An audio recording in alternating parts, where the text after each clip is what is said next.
एक असं सत्य ऐकायला तयार आहात का जे आपला विचार बदलून टाकेल? भूक लागली की माणूस देवही विसरतो. मग एक प्रश्न, जर अन्नच नाहीसं झालं तर अध्यात्म टिकेल का?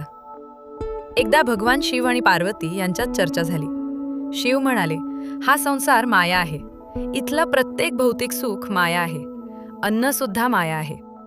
हे ऐकून पार्वती विचारात पडल्या. जर मीच माया असेन तर मीच अन्न शिजवणं थांबवलं तर?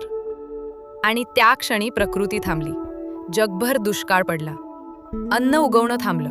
प्रत्येक जीव भुकेने तडफडू लागला. पूजा, यज्ञ, हवन सगळं थांबलं. कारण भुकेल्या पोटी भक्ती होत नाही. हे पाहून पार्वतींचं हृदय द्रवलं आणि त्या काशीमध्ये एका नव्या रूपात प्रकट झाल्या. माता अन्नपूर्णा. स्वतः शिव भिक्षुक बनून त्यांच्या समोर आले. अन्नपूर्णे, तूच माझं जीवन आहेस.